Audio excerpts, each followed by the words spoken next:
state-of-the-art facility. I mean, I don't know how else to explain it. Holy cow. Call me the goat father.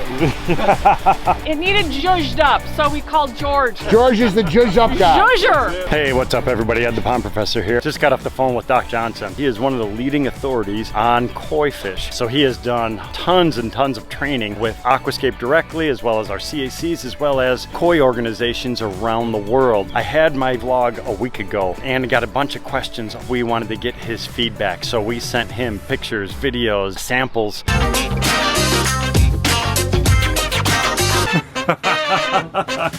Well, I'm building a pond for my neighbors today. I wanted to kind of just say thank you for everybody that's expressed their condolences about losing Ferrari. It's never easy to lose a pet. I don't have nearly as many fish or as big a fish at my new house in my small backyard as I did at my old one, but I love it equally as much. They're still your pets. Doc J really is a great friend, fantastic mentor, and we learned. It was really nobody's mistake, just a multitude of things. Let the professor and let my buddy Doc J explain to you what actually happened with Ferrari, and hopefully you can learn and educate yourselves on some of the things that can happen with fish. And once again, thanks for all the condolences.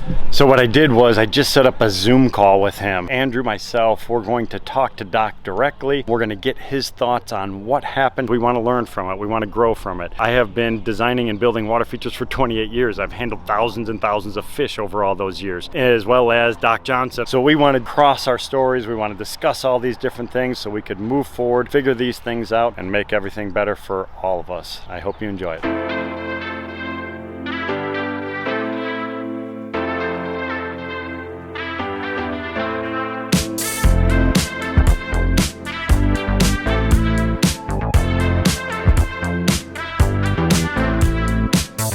So what was the month when Ferrari came in? I think it was end of March. All right. That's a great time of year to buy fish. They acclimate, and then a lot of times they go right into really good water in April, May. Other people buy them in October, but they're, on site in Japan, they'll buy them in October, and those do pretty well too. So what we were talking about was that the Ferrari was a very, very large fish. The very, very small fish don't do very well flying over from Japan, and the very, very large fish don't do very well flying over from Japan. Fully adult fish that's 12, 14, 16 inches, they're pretty sturdy because you can put 2 or 3 in a bag and they've got oxygen, they've got plenty of water, the ice packs and all that stuff, lighter, they don't get banged around quite as much. But when you talk about the super jumbos, 1 fish per box, and the biggest box they got is like 36 inches long. It's not easy on them. So it's not uncommon for a big fish or a bunch of little ones to come in and start to break down. And then when the fish start breaking down, you have to kind of put the brakes on the stress and then address the disorders and get them back to some kind of equilibrium as fast as possible. So Andrew, I know when we started seeing some of these issues coming up, you were talking to Doc, followed some of his protocols, salting, water changes, giving some medicated fish food, so some of those standard things that we've had great success with over the years. When we first got Ferrari, we noticed she was injured. Actually, the guy who delivered her, Sean Rosen and his assistant, they put iodine on the wounds. You mentioned Sean Rosen, so I do want to let everybody know out there, Sean was not the person who shipped the fish. He was not the person who was caring for that fish. He was basically a delivery man. He picked that fish up for us. So I know there was some comments on the previous video, and Sean had nothing to do with it. So don't kill the messenger. He's a great guy. Worked with Sean over the years. No issues at all. He was doing us a favor. He literally picked up the fish, brought it to Aqualand, and then he literally hopped into that ER mode with you once he saw the fish, which he didn't really see it until it arrived at Aqualand. He was a huge help. So I do want to let everybody out there realize that. I got a bunch of questions on the vlog. If you could give me your thoughts on these. The fish died because it was egg bound. The bacterial infection did not look bad enough to have killed the fish. The water looks very dirty. Remove gravel. Stop adding salt to the pond. Please tell us what your salt meter reading was.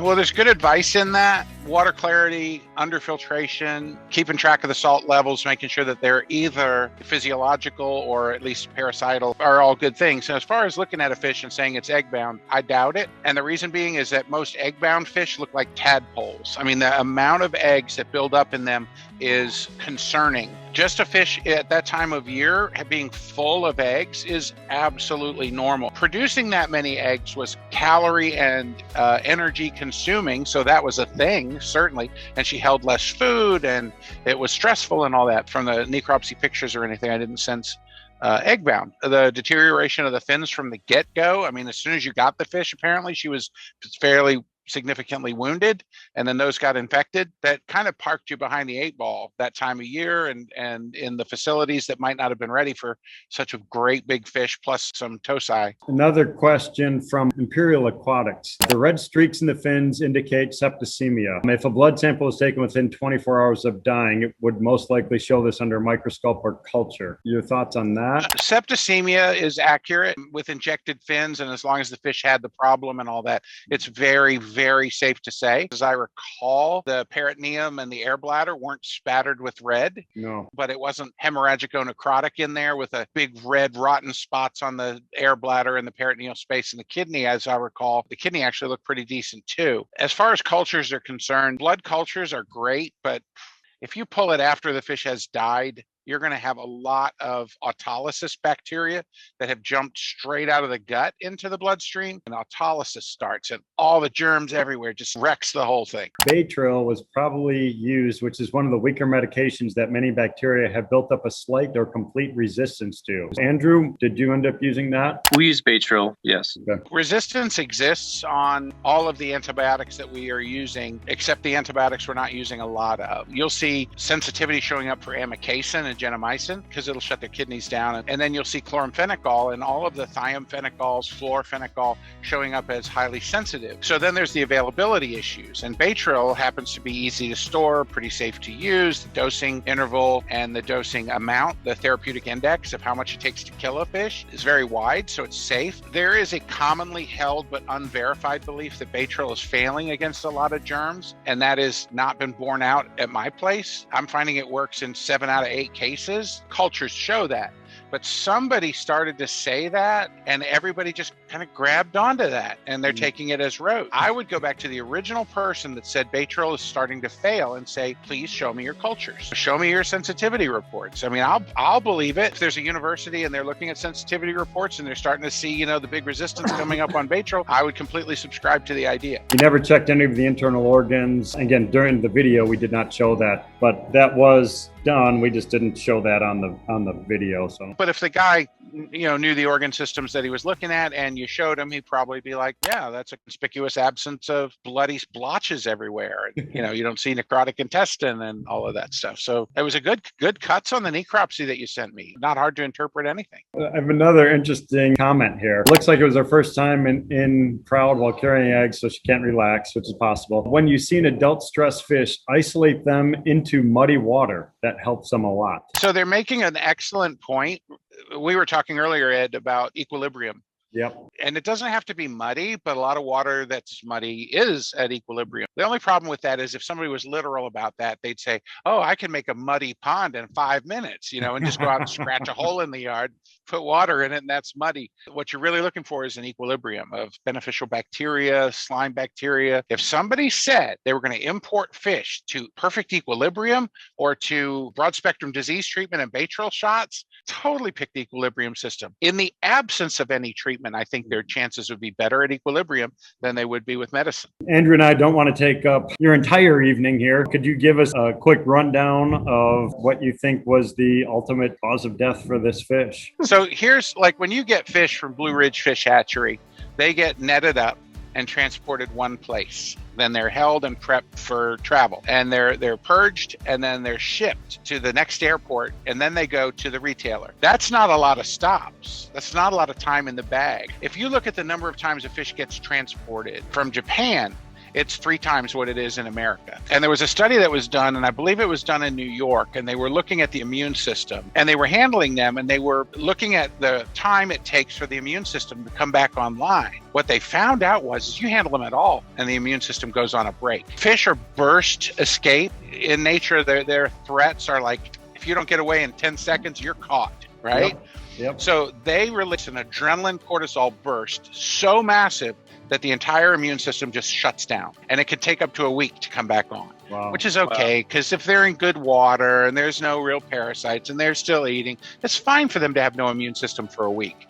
But if it's been transported 7 times out of the hills of Japan, across the country and all that, plus no immune system for a week, plus maybe parasites and water quality, these sort of things set you up. All of that, as far as bringing fish in and saving them, is reducing stress, accomplishing water quality equilibrium, and then the medicines. And the medicines, honestly, I don't think they're as important as the equilibrium. Completely makes sense. We want to make sure that we do everything that we can moving forward. So we're going to change our protocols moving forward. I love the idea of the refugium, setting up that tank. It's got perfect waters, and the importance of having that right equilibrium.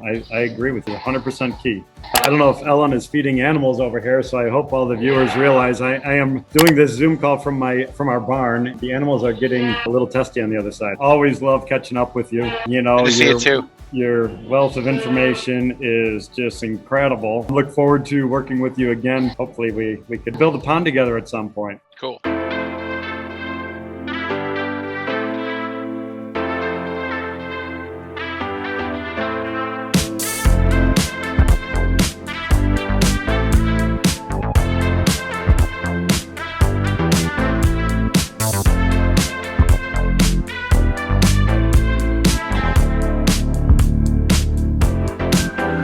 Coming to you from my home right here in Sugar Grove. We are on our way to Clobeck Fish Farm out in Iowa. We got the pond guy, we got Brian, we have Andrew, and we have Noah, and we also have my wonderful wife Ellen, who's bringing out the baby goats right now. Call me the goat father. Remember, this was the Hobbit house build that we did last year. Everything's growing in, everybody's out. So we are going from one farm to the other. Going from goats to koi. All right, guys, road trip begins. 3 hours of barren cornfields. Are we there yet? We made it. Totally looking forward to this. I have not been out here. Bought a lot of fish from them over the years, and you can see they have been expanding. Hey, there he is. What's up, man? How are you? Good. He's from Chicago. But you built something here. What'd you do here? Awesome. We redid this pond. I mean, it was I could it see was in it bad from here. shape, but I mean, all these rocks we put in here. Wow, look at that, George. Pretty nice. Hey, Myron. It needed zhuzhed up, so we called George. George is the judge up guy. Zhuzher! The pond's been here for 10 years, but the filter and the waterfalls have been on it for 1. So it's very deep and narrow. Yeah, it is. Because we didn't really have the room to work with, so we went deeper and a little bit longer. Well, that's the nice thing about working with that. It's kind of modular. So Yeah. it gives you that option. How many total farm ponds you got here? I think we got 56 ponds that cover 65 acres of surface water and 80 acres of total land. When we started, the first pond was here. We went down a valley. We built the hatchery in '81. My grandmother was still living here. She said, go ahead, build it, and then started building down this valley. Well, look at this incredible space right here at the fish farm. This is where they bring in all the different koi clubs and things like that will come. They'll congregate here, and they have access to this incredible pond over here. They have all the breeding ponds and stock ponds all over the place. But this is where the showfish are going to go. This is where everybody wants to congregate. This is where those leviathans are going to live. So those massive, massive koi are going to be swimming in here. A couple hundred of them. Wow, look at this. Holy cow. So all the tanks were in here. We took the opportunity then, we put in a ceiling, I put in heaters. Whoa, really nice. So have you picked some of these out, Georgie? Yeah, I already got one. I'm a sucker for like the black and white. I like a Shiro, it's a series. But that one's already sold, so unfortunately that won't go home. So you're trying to get the black and white one? Yeah.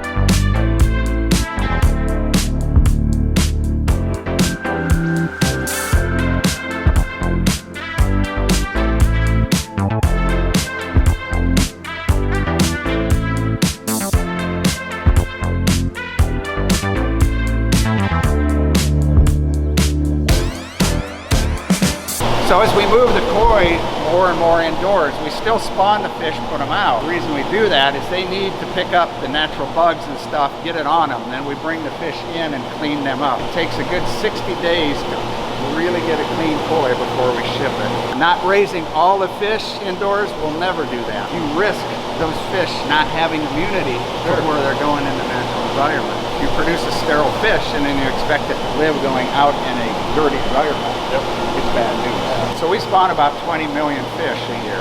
And of those, you're going to keep 10%? 300,000 is what we try and cull it down to. We do have some salt. The only time we'll maybe salt them is if we have a little bit of a high spike in ammonia and the nitrite's going to respike because of that. And that doesn't happen much because our filters are so oversized. Those filters are built to probably handle 30,000 pounds of fish. We're not pushing that limit. Take that one in? Nice. Deutsche You like it? I like it. What was the name of it? Deutsche Marinashiki. Gently placed in there. Going to his new home. Myron was saying that you guys pride yourself of not stressing the fish, and I could tell. All right, guys, what do you think of Klobex? That was awesome. Man, that is a state-of-the-art facility. I mean, I don't know how else to explain it. Yeah. I mean, it is spotless, inch to inch, super, super organized. Yep. I don't know if there's anybody that could ever, if he were to leave, anybody that could ever do what he's doing. Figure it out just the filtering system. You know what it'd be like? It'd be like if I left Aquascape.